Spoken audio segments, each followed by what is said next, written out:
أهلا وسهلا بكم.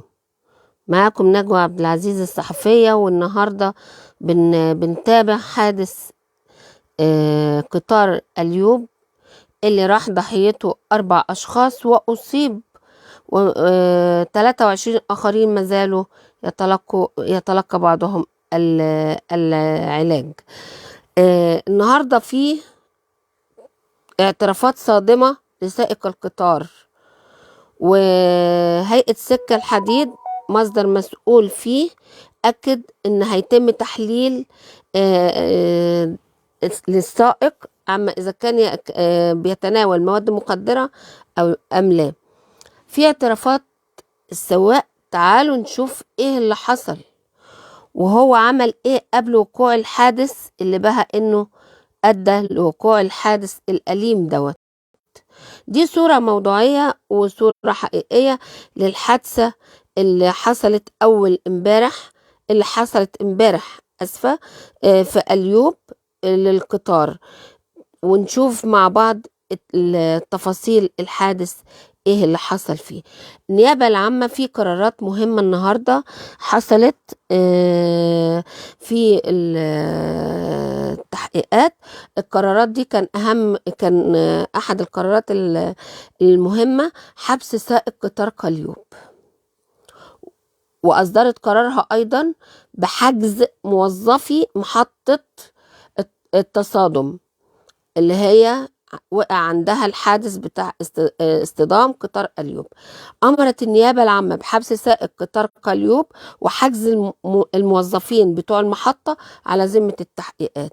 حادث اصطدام القطار ده أسفر أو نجم عنه وفاة 4 أشخاص عليهم رحمة الله وإصابة 23 آخرين. ايه اللي حصل؟ هنقول لحضراتكم دلوقتي التفاصيل الكاملة لوقوع الحادث. السواق شوفوا عمل ايه وقال ايه، يعني حاجة غريبة المنظر بصراحة. كانت النيابة قد اخترت مساء امس بوقوع حادث اصطدام قطار الركاب رقم 3027 على 557 بمحطة اليوب المحطة، والذي كان قادما من محطة شبرا إلى محطة منوف، مما أسفر عن وفاة زي ما قلت لحضراتكم 4 وإصابة 23 من الركاب حفظهم الله، ونتمنى إن هم يتم شفائهم على خير بإذن الله من الركاب، ووجود تلفيات بالجرار والعربة.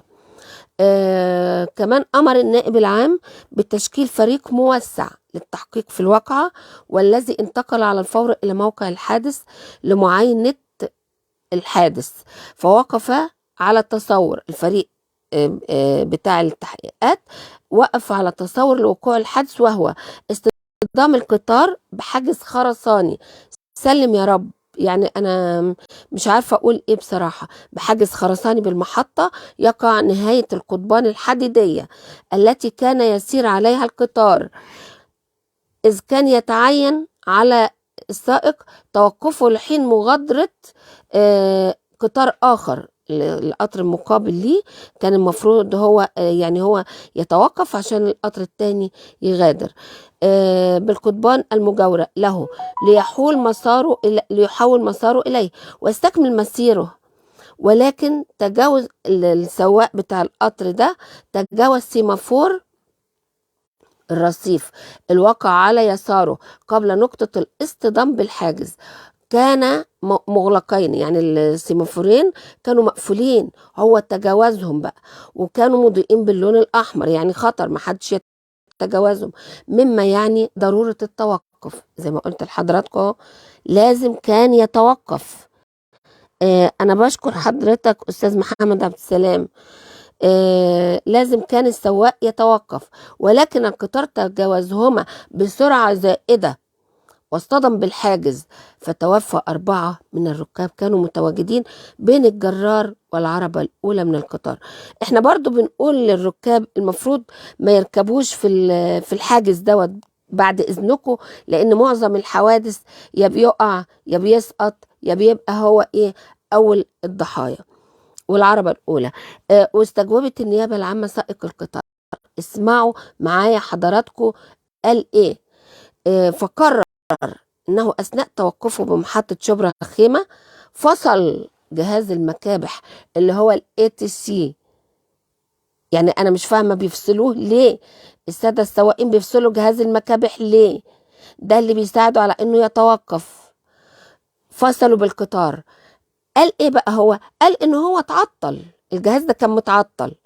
العطل أصابه كي يتمكن من السير به حتى يستدعي أحد لصيانته بمحطة أليوب محل الحادث، وأحال سبب عدم توقفه قبل دخول تلك المحطة إلى ضعف حالة مكابح القطار، والتي حاول استخدامها لإيقافه دون جدوى. طبعا ما انت وقفت المكابح، فين بقى هتعمل فرملة من ايه؟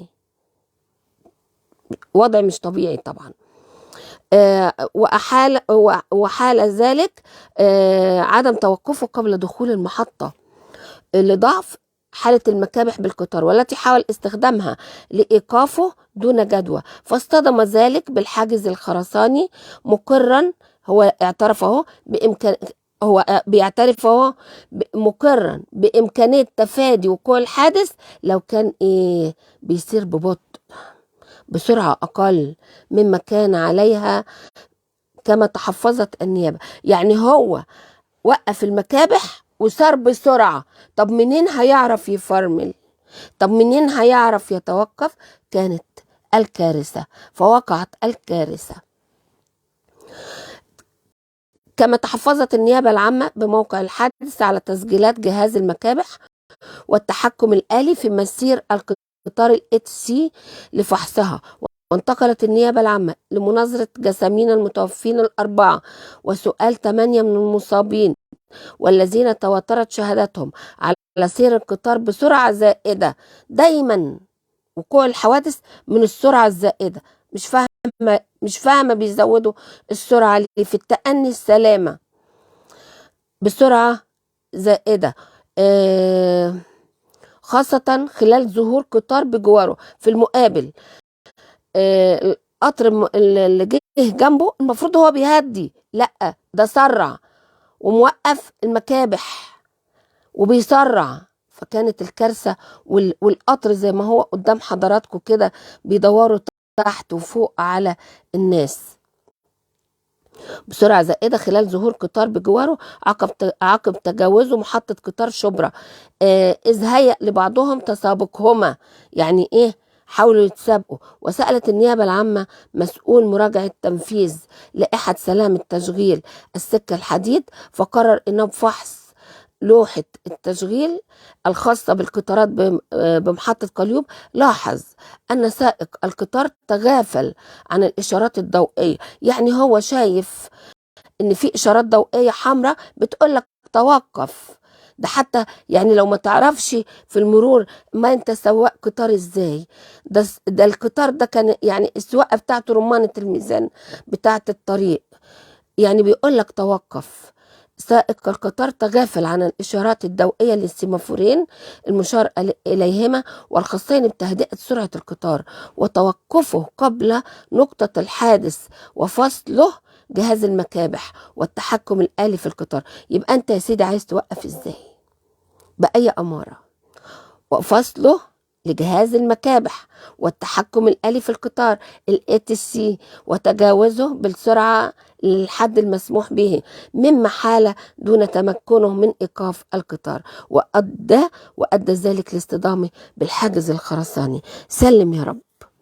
وإنه كان يتعين عليه التوقف بمحطة قطار قليوب والانتظار لحين مغادرة القطار، لكن هو حب يتسابق الذي كان متوقفا بالقضبان الموازية ليحول مساره إليه ويسلك مسارا طبيعيا إلى مدينة منوف، وأحال مسؤولية وقوع الحادث إلى سائق القطار. يعني اللي فحص الحاجات دي أحال مسؤولية وقوع الحادث لسائق القطار، والخطأ الذي صدر منه كما سألت النيابة العامة محصل تذاكر القطار، فقرر أنه لاحظ قبل الدخول إلى المحطة محل الحادث زيادة سرعة القطار عن المعتاد عليه، مما أدى لتجاوز سائق القطار سيمافور المحطة واصطدامه بالحاجز الخرساني. وأيد مسؤول مراجعة تنفيذ لائحة سلامة تشغيل السكة الحديد فيما كان يتعين على السائق، يعني كله بسبب السائق فعله، وإنه المتسبب في الحادث بخطأه. وسألت النيابة العامة كذلك كل من مراقب برج محطة قطار قليوب وملاحظ التحويلة والقائم بأعمال نظر المحطة وفني حركة البرج ومراقب فني آخر، والذين أجمعوا على قيادة سائق القطار بسرعة تجاوز السرعة المقررة قانونا أثناء إقبالها على المحطة محل الحادث، مما أسفر إلى وقوعه.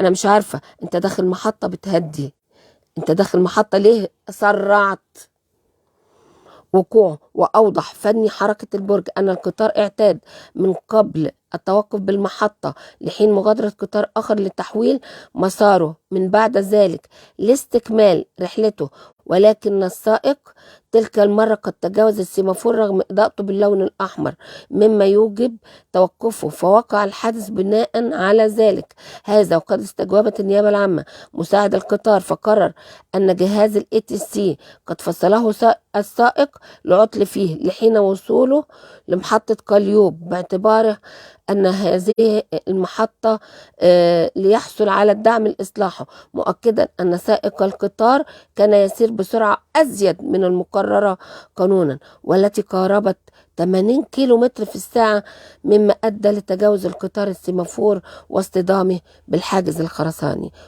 كلهم أكدوا نفس الكلام، كما أكد أنه قد نبه السائق أكثر من مرة بتجاوزه السرعة المقررة قانونا ولكنه لم يمتثل لتنبيهه، وعلى ذلك أمرت النيابة العامة بحبس السائق 4 أيام احتياطيا على ذمة التحقيقات وحجز مساعده وباقي موظفي السكة الحديد لحين ورود تحريات الشرطة.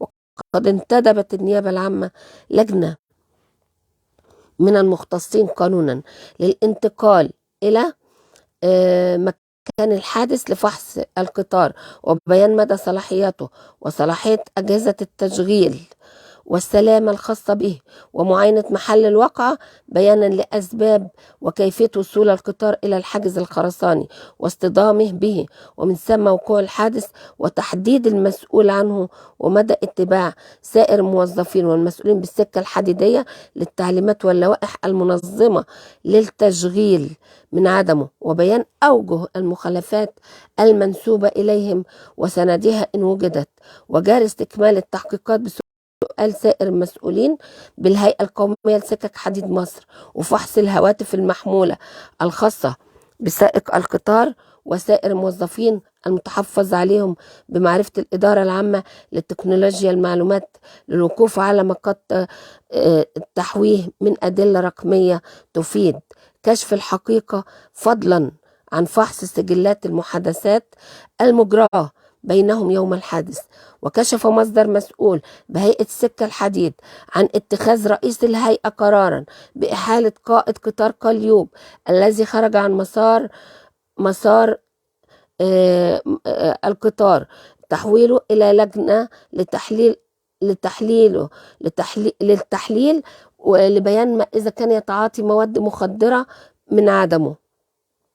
وأكد مصدر في السكة الحديد في تصريحات صحفية له أن هذا إجراء متبع عقب حوادث القطارات لبيان تعاطي السائق من مواد مخدرة من عدمه وحقيقة ما حدث.